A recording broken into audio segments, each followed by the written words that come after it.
Pourquoi je n'irai pas voir Hurlevent au cinéma ?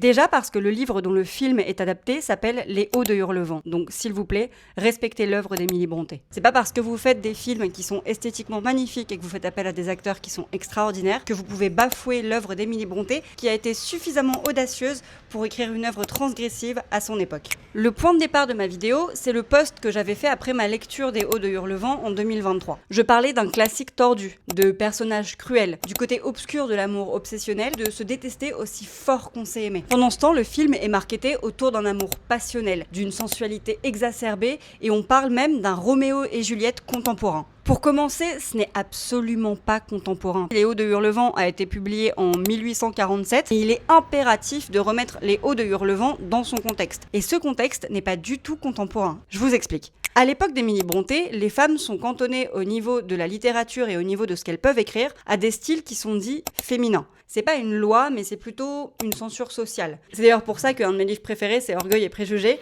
parce que sous couvert d'avoir écrit la plus belle histoire d'amour, Jane Austen a aussi écrit l'une des plus grands satires de la société anglaise. Mais ça, on en reparlera plus tard. Revenons à Émilie Brontë. Lorsqu'elle écrit Les Hauts de Hurlevent, elle parle d'un amour toxique, voire destructeur. Son œuvre parle davantage de la haine qu'un amour contrarié peut provoquer. Dans l'adaptation à venir, on met davantage en avant la sensualité, le romantisme et la passion, et je trouve que c'est presque un manque de respect à Émilie Brontë et à son œuvre qui a traversé les époques. Dites-moi si vous avez lu Les Hauts de Hurlevent, si vous comptez le lire avant d'aller voir le film ou pas. Bisous!